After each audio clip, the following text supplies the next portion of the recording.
Battle of China. This, the great city of Shanghai on a September day in 1937. This, the fearful beginning of a new kind of war. This, the first mass bombing from the air of a helpless civilian population.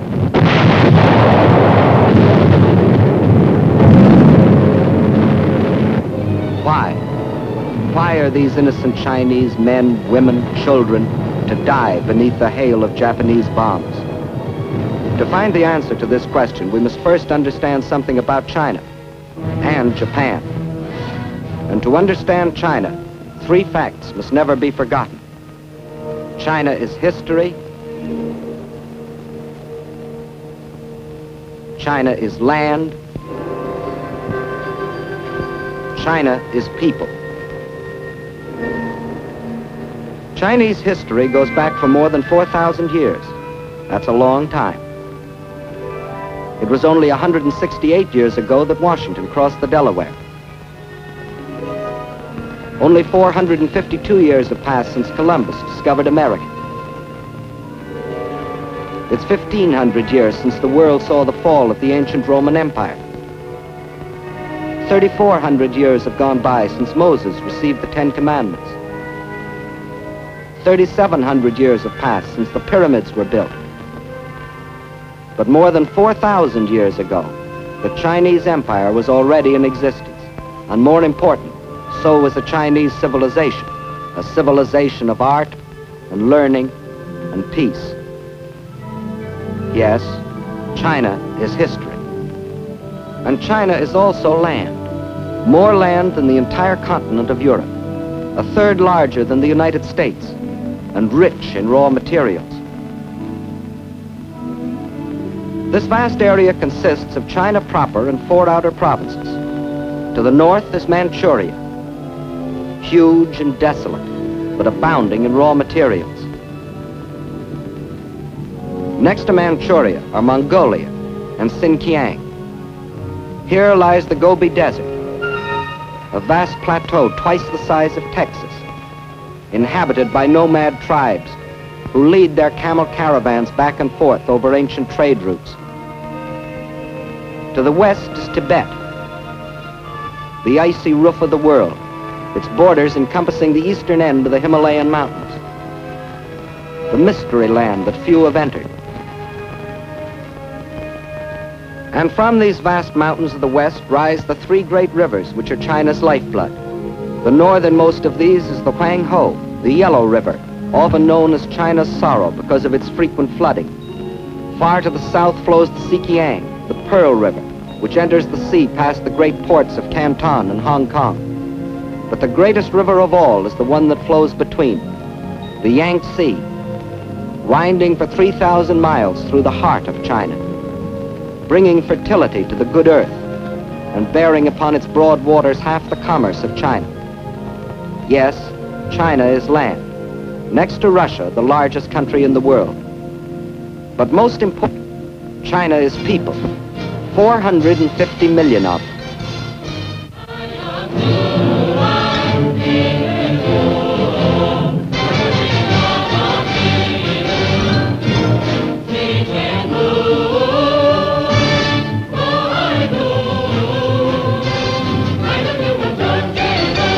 If the whole population of China were to walk past you, 4 abreast, there would never be an end to the procession, for new Chinese would be born and would grow up before the last man could pass by. Of every 5 persons on the face of the earth, 1 is a Chinese. And since 1/5 of all the human beings in the world are Chinese, we should know what sort of people they are. Well, in all their 4,000 years of continuous history, they have never waged a war of conquest. They're that sort of people. They developed the art of printing from movable type. They invented the mariner's compass, without which no ocean could be crossed. They were among the first astronomers, and their observations of the stars and planets made possible the accurate measuring and recording of time. They are that sort of people. And why do we call our dishes China? Because the Chinese invented the art of making porcelain. And as we all know, they invented gunpowder, not as a weapon of war, to celebrate their holidays and religious festivals. And it was one of China's great philosophers who, 500 years before the birth of Christ, gave mankind these words: "What you do not want done to yourself, do not do to others." They are that sort of people, enriching the world in which we live. Yes, China is incredibly old, incredibly big, incredibly populous. Yet it was, until recently, a land with which few of us concerned ourselves. But now a great change has taken place. China is now our fighting ally, or more accurately, we are China's. For China has been fighting our enemy, Japan, for 7 long years.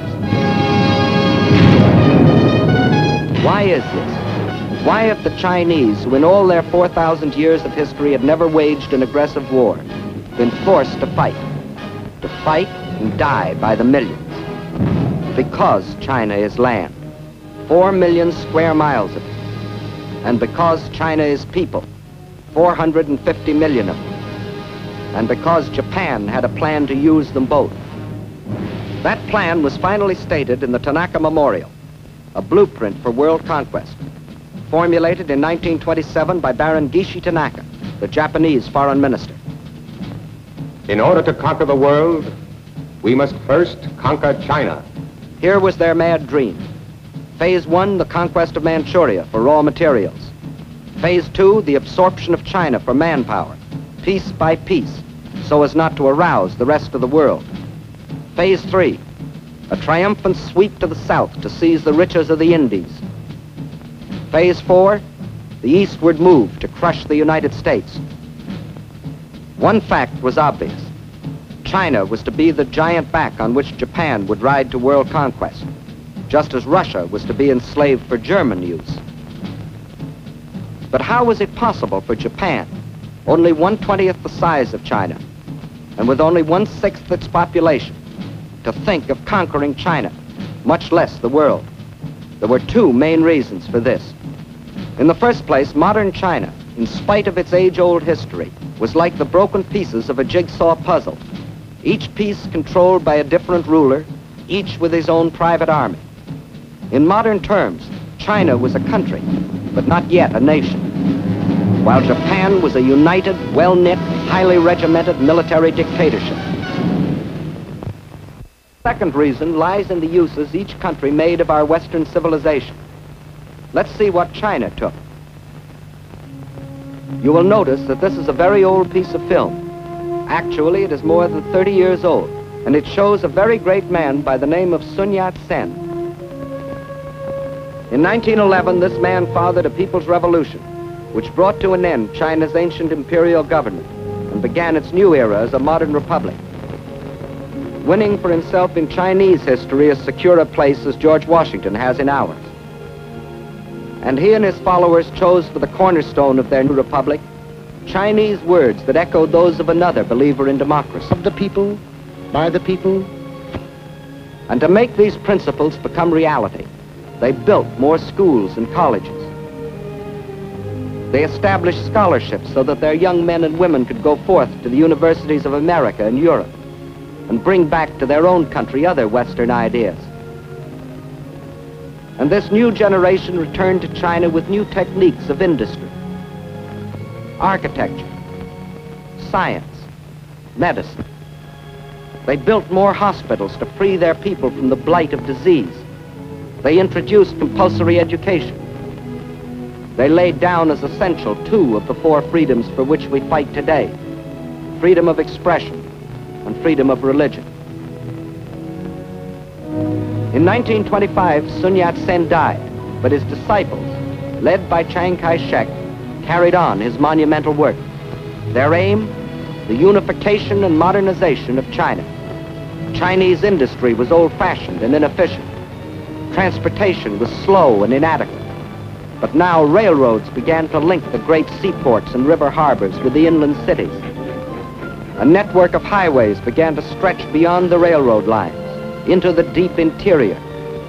After leaving them untouched for centuries, China was beginning to use her vast store of raw materials.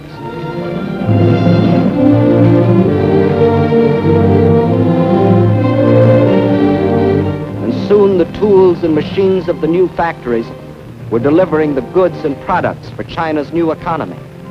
For the Chinese believed in using the best of Western civilization for the progress of their country. And while they were building this new nation, just a day and a half by steamer across the Yellow Sea, lay Japan. Here the God Emperor and his fanatic warlords were using this same Western civilization for one purpose and only one: to create one of the world's most powerful war machines. Their aim, the absorption of China and the fulfillment of the Tanaka Memorial.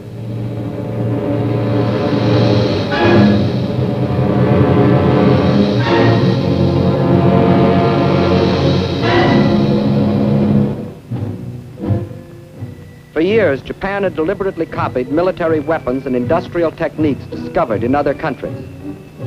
For years, Japan, under the pretext of lacking raw materials for industry, had been buying in every corner of the world materials not only to build this war machine, but materials which could be stored to feed it in the war of conquest they were planning. For years, while other nations were trying to outlaw war by reducing armaments, Japan was feverishly and secretly building a modern army, a modern navy, a modern air force to strike its infamous blow at the civilized world. And we all now know about the islands in the Pacific that Japan fortified in violation of all international treaties.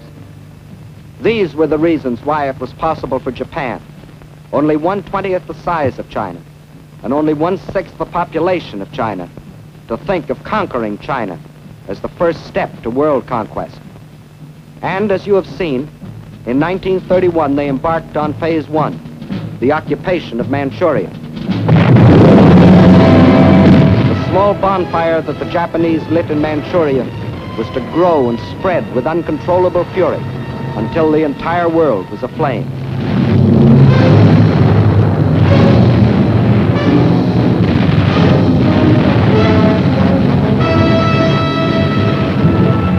Phase 1 of the Tanaka Plan was completed, and exactly as planned. The Japs had been confident that this first and sudden land grab could be accomplished without their becoming involved in a major war. And they were right. The unification of China was still too remote for the Chinese of the South to care what happened to their kinsmen in the North. Using the step-by-step technique, a few months later, the Japs took a crack at Shanghai.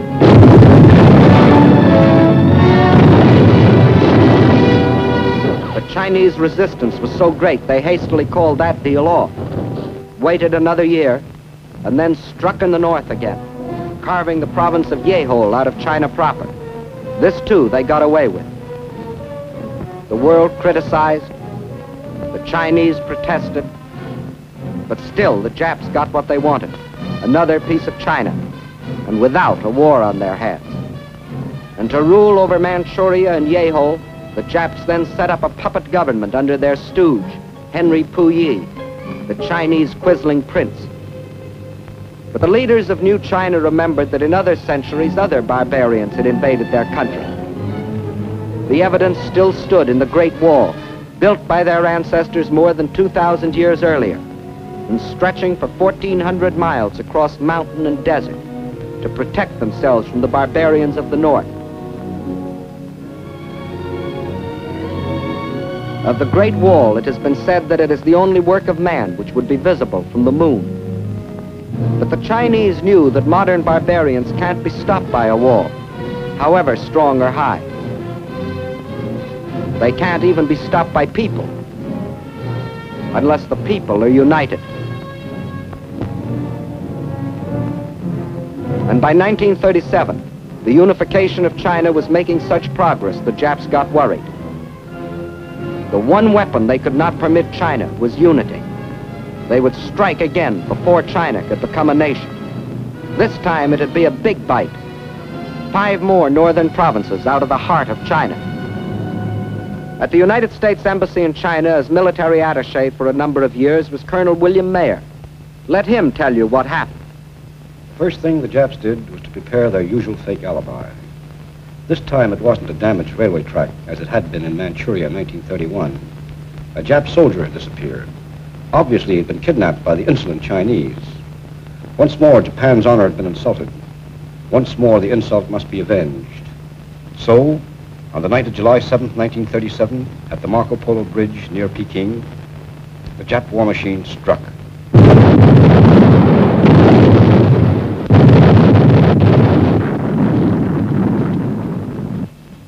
Within the space of a few weeks, the invaders were in control of Tientsin and Beiping.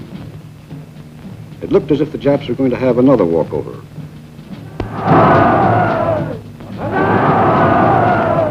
Now the Japs sat back to digest and organize this new conquest. The peace-loving Japanese didn't want a war if they could get their land grabs without one. But this time they were in for a rude surprise.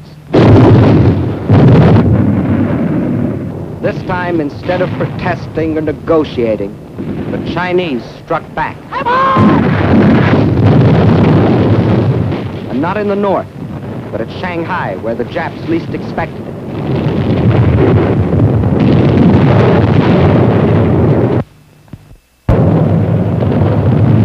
To understand the fighting that followed, we must know something about the city of Shanghai itself. Situated near the mouth of the Yangtze River, it is the biggest city in China.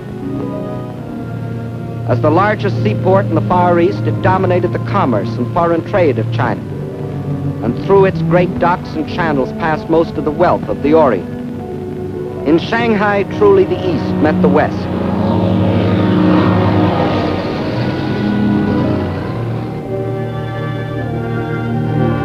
And within this city of 3.5 million Chinese was another city, the foreign settlement, made up of the French concession and the well-known international settlement.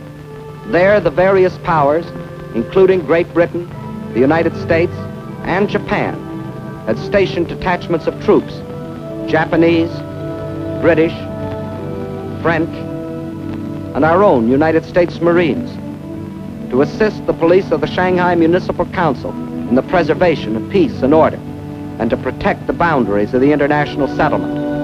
These detachments were limited in size, but the Japs secretly, and in violation of all treaty agreements, had increased their garrison so that when fighting started on the border of their concession in August of 1937, they thought they were fully prepared for any eventuality.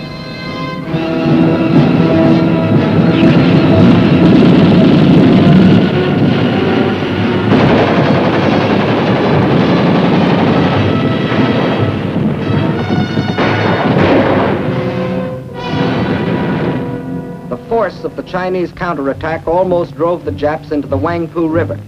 Backed up by the heavy guns of their warships, however, the Japs managed to hold out until reinforcements arrived. Jap landings were then made in the vicinity of the Wusong forts and in Luho and Lotien on the Yangtze River north of Shanghai. The Chinese drew back to positions 5 or 10 miles inland, where they could secure some protection from the heavy Jap naval gunfire.